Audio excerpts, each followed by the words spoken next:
Your healthcare provider has prescribed IV fluids or IV medications to be given by gravity using IV tubing and a control dial.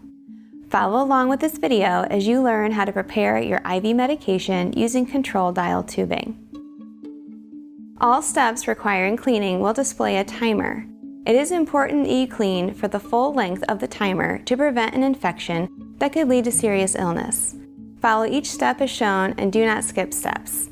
When you are not using this video to follow along, you should set your own timer or count slowly until you've reached the recommended cleaning time. If using the timer on your phone, set the timer using voice command or clean your phone with an alcohol pad before setting the timer. Be mindful that some of your supplies are sterile. Sterile means that the item is free of germs and cannot be cleaned or touched. The sterile ends of your supplies will have a protective cover. Touching these sterile areas may cause germs to enter your bloodstream through your IV catheter and can make you very ill. The sterile supplies used to administer IV medications with control dial tubing include the spike of your IV tubing, the tip of your IV tubing, and the sterile end cap. If the sterile areas of these items are touched or dropped, do not clean them. Throw the items away and get new supplies. Before your infusion begins, you will check your IV medication label and bag. Clean your hands and prepare your work surface and supplies. Prepare your IV medication bag and set your control dial to the prescribed rate. Always check the medication label for your name, the name of the medication, and the expiration date. If the label is not correct or your medication bag is cloudy or has floating particles in the fluid, do not use the medication and call your pharmacy right away. Do not infuse cold fluids into your bloodstream. You should remove your medication bag from the refrigerator 2 hours before your dose is due. Always wash your hands before you gather your supplies. Wash with antibacterial soap and water for 20 seconds. Lather soap between your palms and fingers and onto the back of your hands.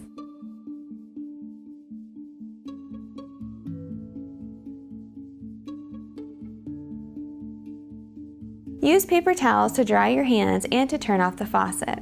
Do not use hand towels as they may hold germs and make your hands unclean. If you do not have soap, apply alcohol-based hand sanitizer and rub your hands together until dry. Find a flat, hard work surface and clean with alcohol or soap and water. Use your PN IV mat if available. Gather your supplies and lay them out in the order they will be used. You will need gravity tubing, control dial tubing, your medication bag, 2 alcohol pads, a sterile end cap, 1 saline syringe, 1 disinfecting cap if available, an IV pole, a timer, and your medication order. Always clean your IV catheter with an alcohol pad for 15 seconds, then flush with normal saline before giving IV medications. To prepare your IV medication bag, remove the gravity IV tubing from its package and close the roller clamp. Remove the control dial set from its package and turn the dial to off. You will need to connect both sets of your tubing together.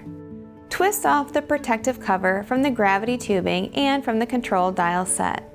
Do not touch the sterile ends of the tubing. Insert the tip of the gravity tubing into the control dial set and twist together. Remove the port cover from the medication bag. You may need to use a pulling or twisting motion to remove the cover. Fluids will not flow out of the bag until the IV tubing spike has been inserted. Remove the cover from the IV tubing spike. Do not touch the sterile spike. Push and twist the IV tubing spike into the port of the medication bag until the spike is fully inserted.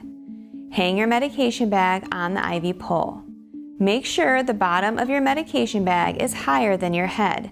If the medication bag is not high enough, medication may not flow correctly. Squeeze the drip chamber of your IV tubing until the chamber is half full of medicine. If the medicine does not flow into the chamber, push the tubing spike further into the bag. If you overfill the drip chamber, remove the medication bag from the IV pole. Turn the bag upside down and squeeze the drip chamber to return the medication to the bag. Once the drip chamber is empty, hang the medication bag back on the IV pole and squeeze the chamber again.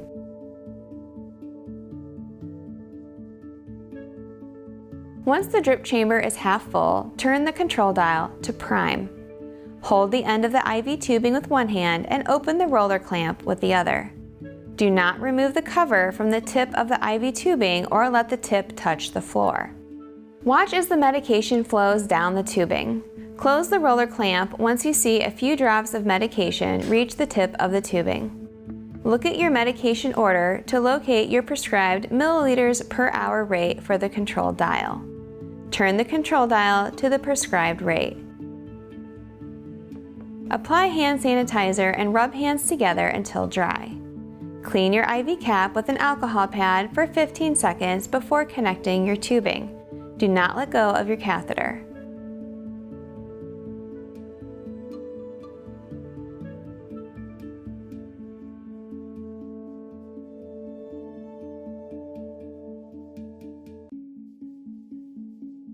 Remove the protective cover from the end of the IV tubing. Pinch the cover with the same fingers holding the IV cap.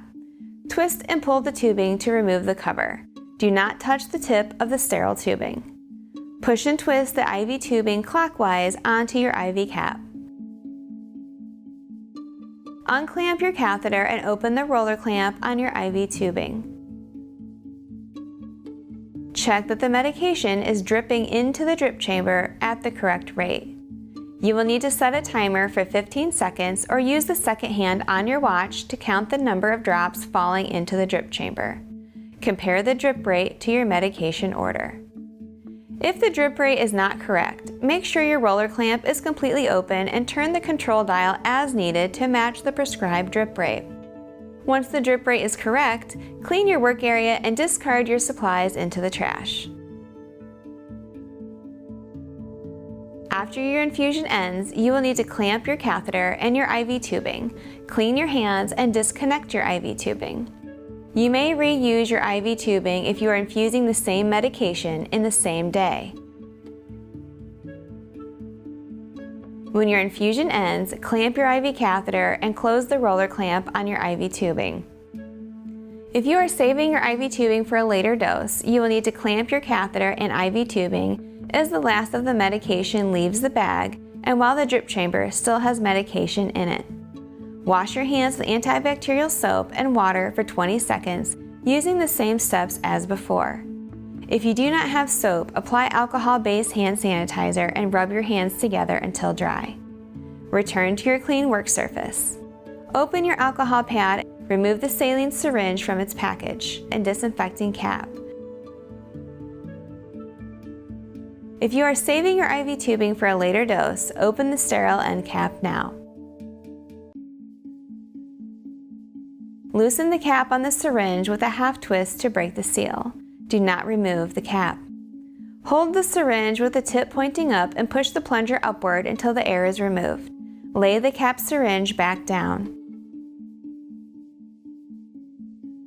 To disconnect your IV tubing, hold your IV cap with one hand. Twist the IV tubing counterclockwise while pulling gently with the other hand. Do not remove your IV cap from your catheter or touch the tip of the IV tubing. If you are saving the IV tubing, push and twist the sterile end cap onto the tip of the IV tubing. Do not touch the sterile part of the end cap. Apply hand sanitizer and rub your hands together until dry. Clean your IV catheter with an alcohol pad for 15 seconds. Do not let go of your IV cap after cleaning.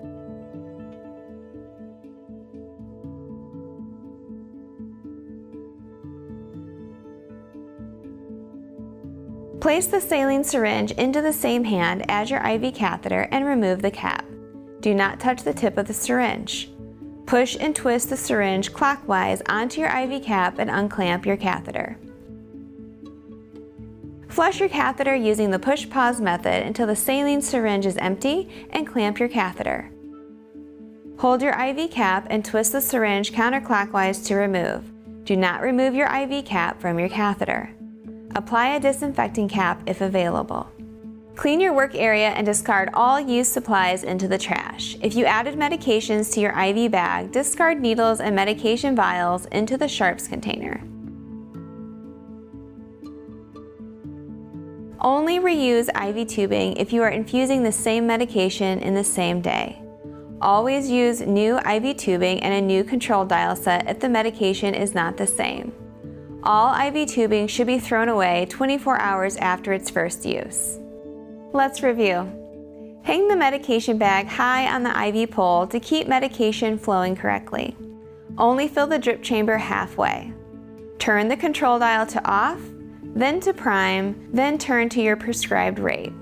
Count the drip rate for 15 seconds and compare it to your medication order.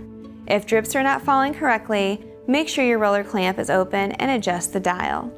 You may reuse the same IV tubing for the same medication. Discard tubing after 24 hours. You have just learned how to prepare your IV medication using control dial tubing.